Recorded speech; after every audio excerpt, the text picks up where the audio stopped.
السلام عليكم ورحمة الله وبركاته. طلبتوا مني تأسيس حساب أو رياضيات من الصفر. ازاي أسس ابني أو بنتي عشان يطلعوا كويسين في الحساب أو كويسين في الرياضيات أو كويسين في الماث. ايه الفرق بين الحساب والماث؟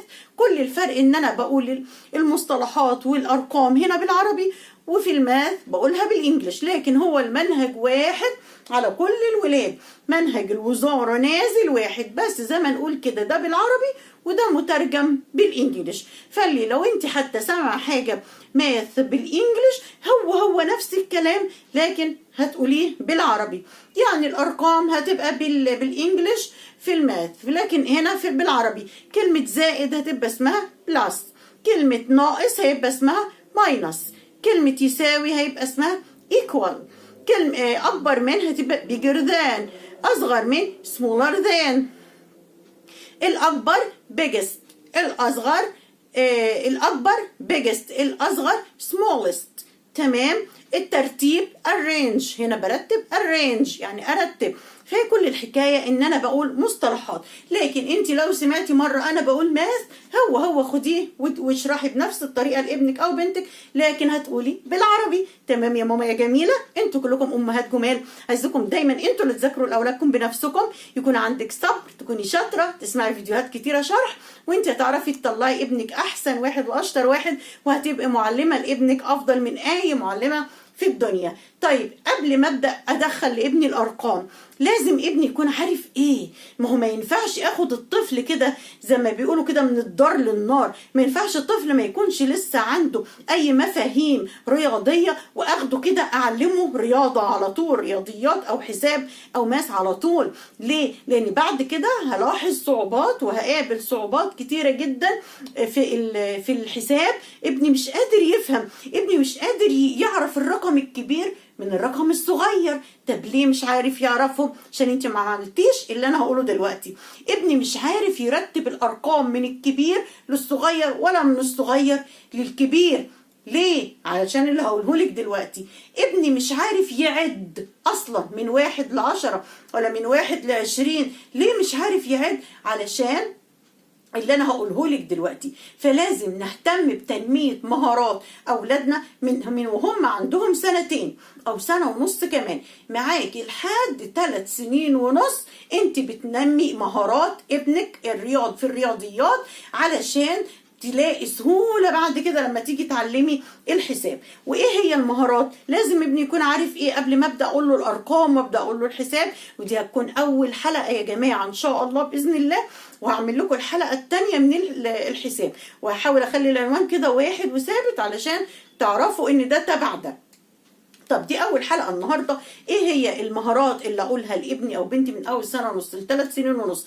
ولو انا دلوقتي ابني 3 سنين ونص او 4 سنين ومش عارف الحاجات دي، الحقي بسرعة وقوليها له، الحقي بسرعة وقوليها له لانه ممكن تكون فاتتك.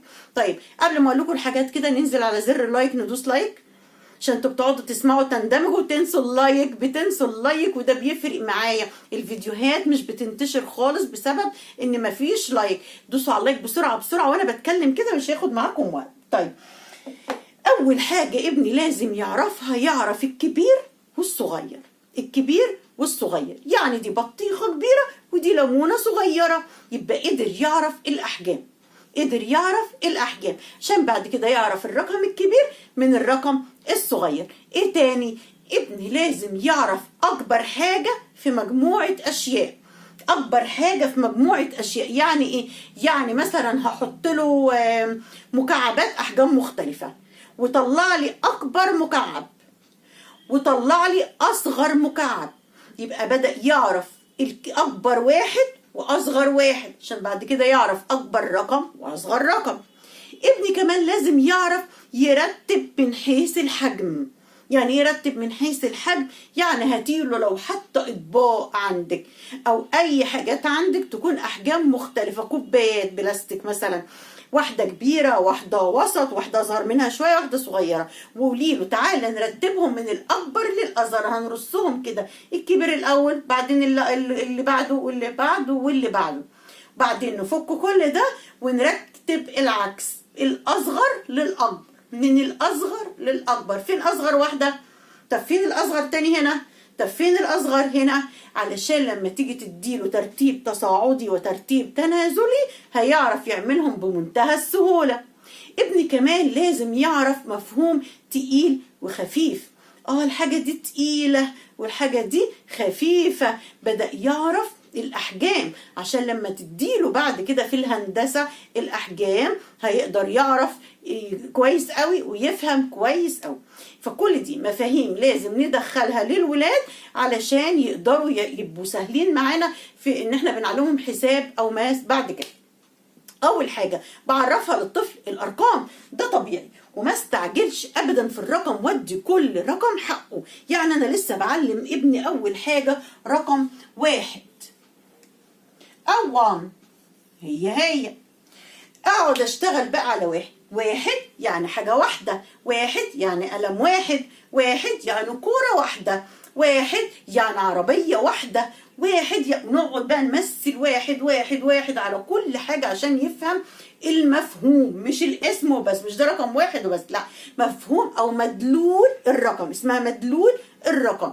طب 1 لازم اعرف الطفل يخرج الارقام على صوابهم، دي مهمة جدا جدا جدا. طلع لي رقم 1 على ايديك، لخبط ايدك، طلع لي تاني، يلا رقم 1.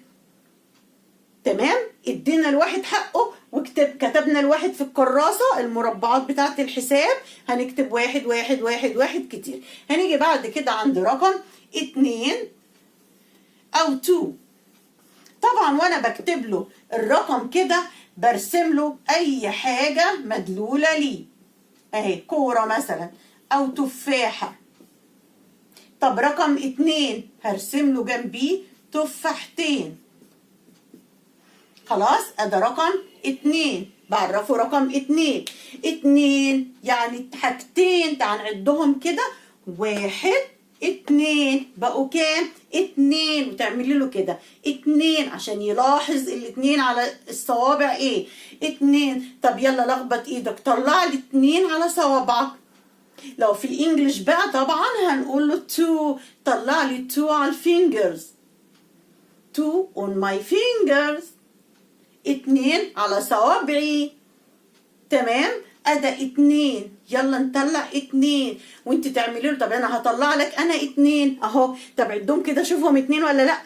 1 2 صح، طلعوا 2. لخبط تاني، طلع 2، لخبط تاني، طب طلع 1، روح مطلع لك ايه؟ 1. تمام تمام. نيجي على رقم 3، ادي رقم 3 او 3. خلاص، هنرسم له برضو 3 حاجات، لازم يعرف المدلول اهو. تمام، يلا نعد كده 3 1 2 3. طلعوا كام؟ 3، يبقى ده رقم 3 يعني 3 حاجات.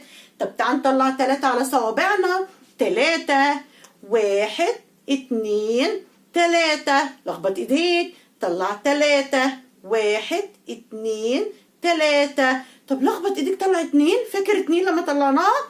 2 1 2، برافو. لخبطي ايديكي، فاكره 1 طلع لي 1 بس. لخبطي ايديكي طلع لي 3، لخبطي ايديكي طلع لي 2. برافو عليكم.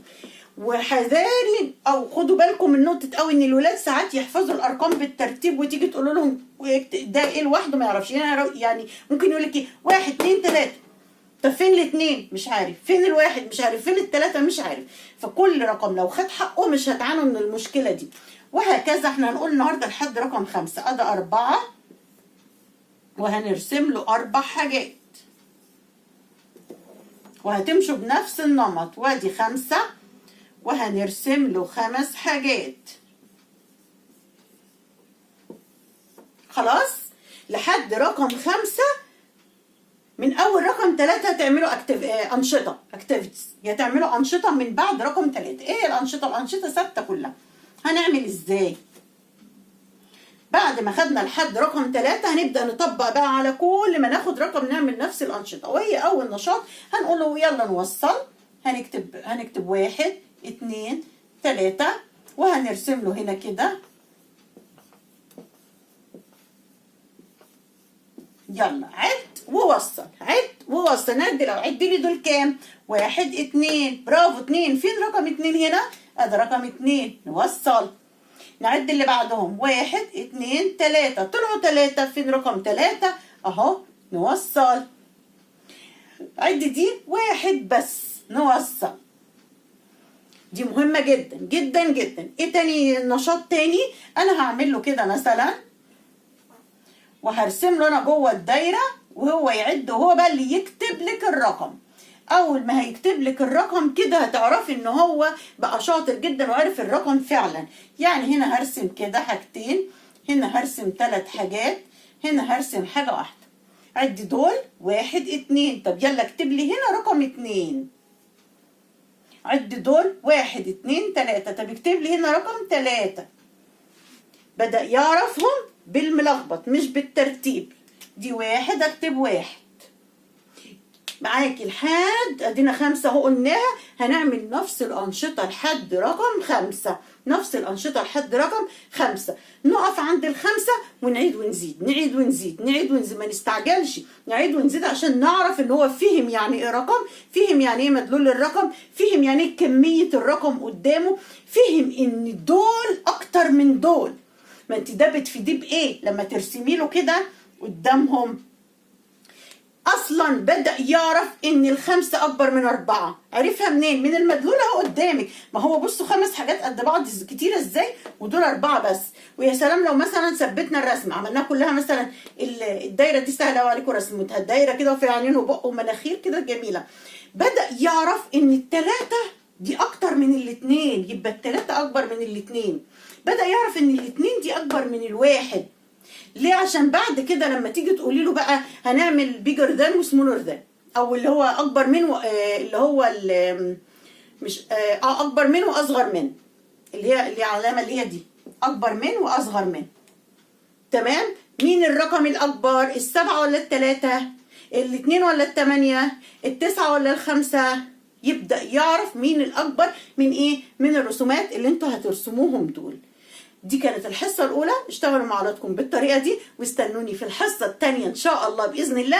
هنكمل الحساب مع بعض أو الماث مع بعض أو الرياضيات مع بعض في الحصة الثانية، وإن شاء الله أولادكم يبقوا أحسن ما بتتمنوا. السلام عليكم.